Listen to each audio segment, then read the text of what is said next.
In this lecture, we follow the evolution of government from the colonial period through the Articles of Confederation, a period from roughly 1620 to 1789. The blueprint of government formed here would serve as a foundation at the Constitutional Convention in Philadelphia in 1787. From our previous studies, we know that the economic system of mercantilism was the driving force behind the growth of empires in the 16 and 1700s.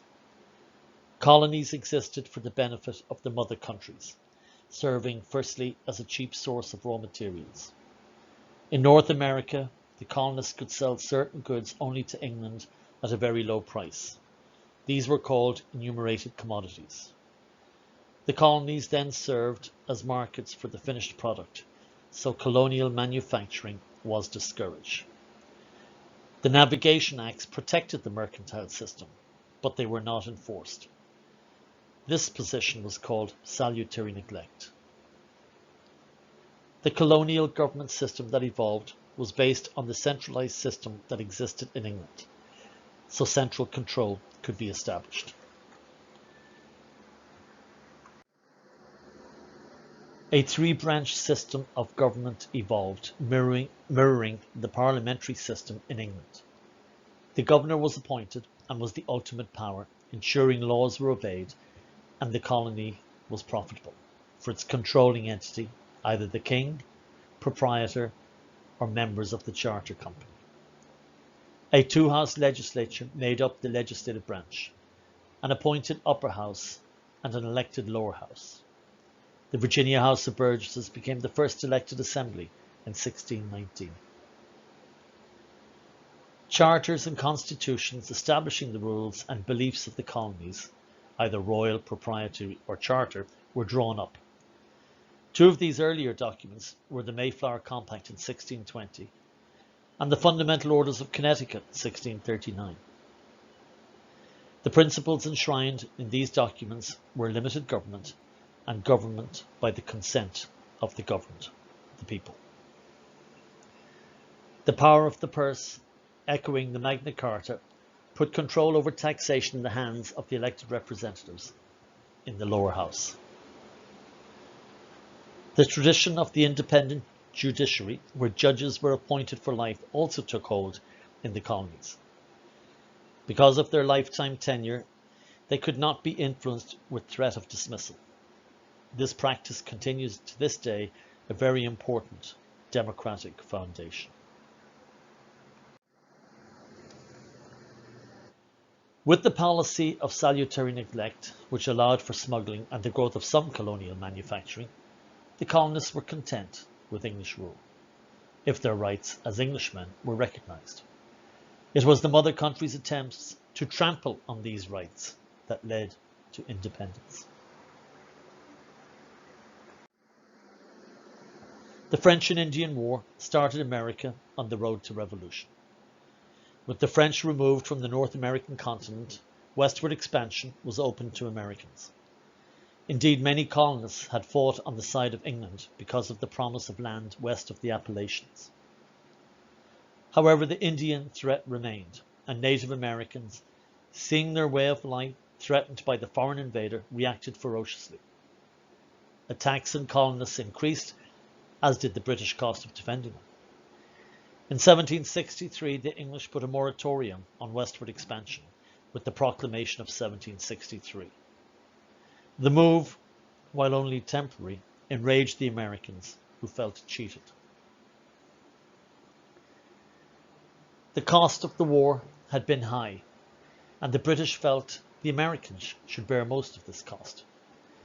When the government in London consulted the Board of Trade and Plantations, the entity that actually ran the colonies, they found income far below their expectations.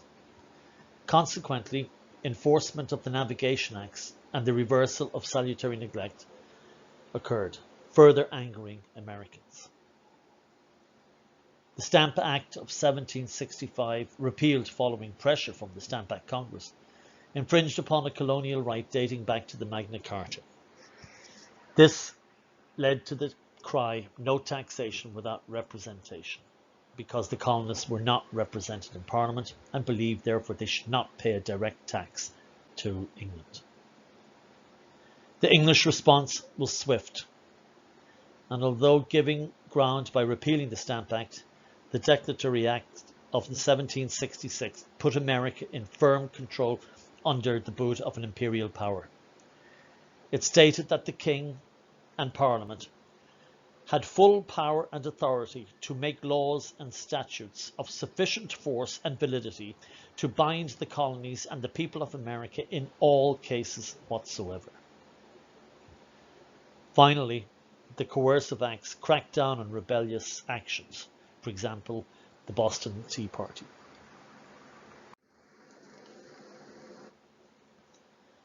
The colonial response was one of revolutionary unity. In tandem with British actions came American reaction. Previously, Ben Franklin had put forward the Albany Plan of Union, stressing the importance of unity among the colonists. However, his call for unity was lost in the prosperity of the times. Now there were new circumstances, and unity and togetherness were the watchwords of the day. The committees of correspondence kept the 13 colonies in touch with one another. The Sons of Liberty took action against tax collectors and other British officials, and the non-intercourse agreements were a more passive form of resistance, where British goods were boycotted. For the more reluctant members of the business and ruling class who favoured stability and security over strife, Thomas Paine's pamphlet Common Sense argued that it made common sense for America to become independent of England.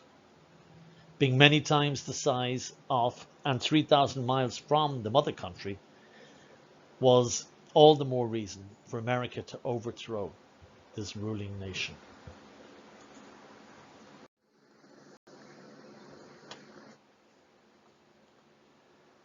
However, cooler heads prevailed, and when the first colonial government met the First Continental Congress in 1774, they still sought to make peace with England.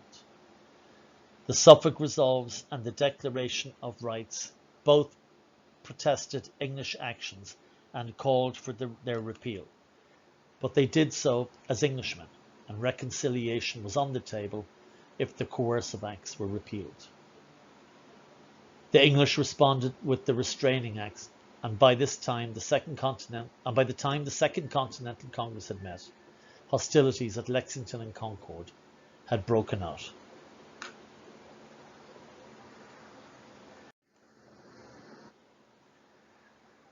And so, following George III's refusal of the Olive Branch Petition on July 8, 1776, the colonies took it upon themselves to form a new national government.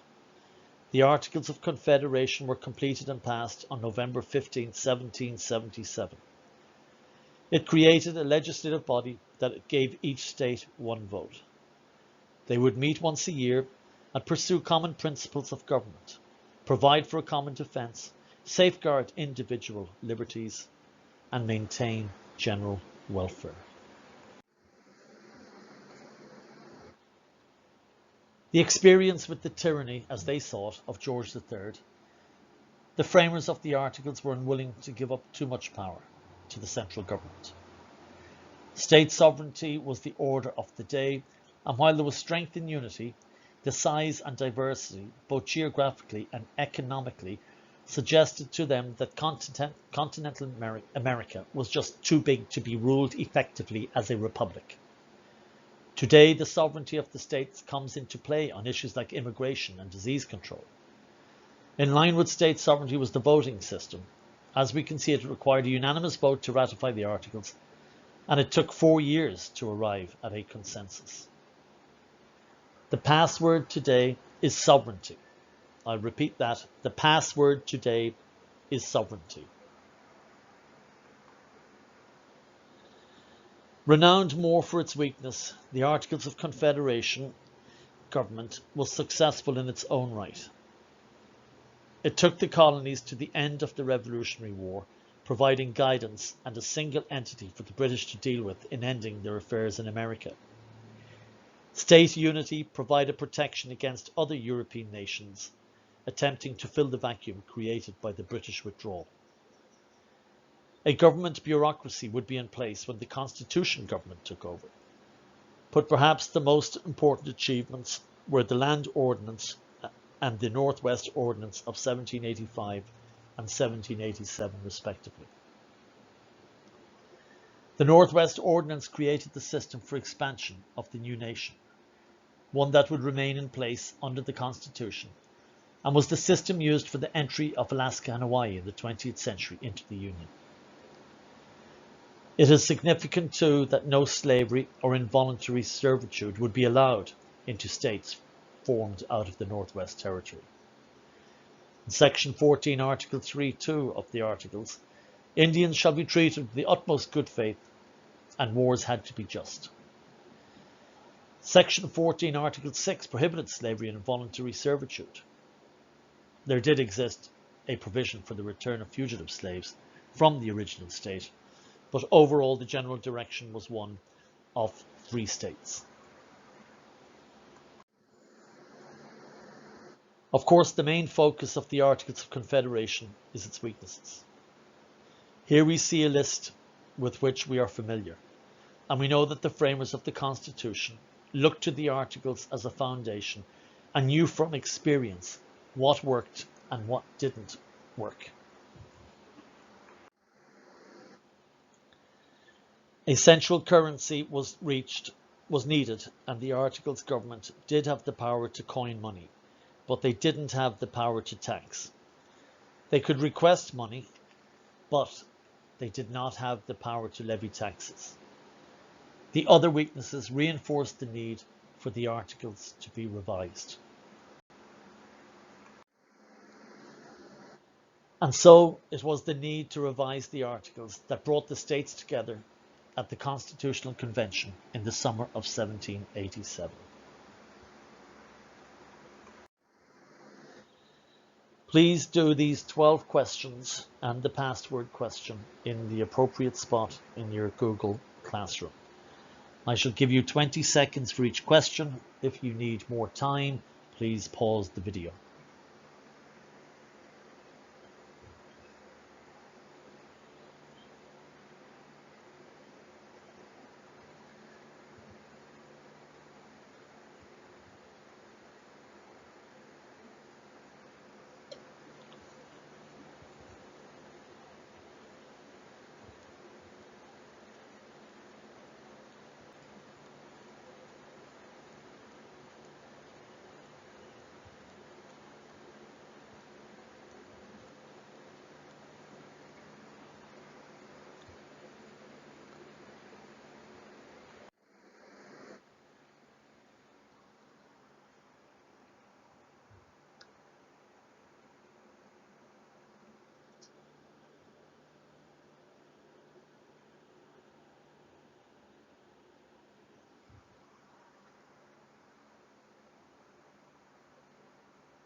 Thank you. This concludes today's lecture.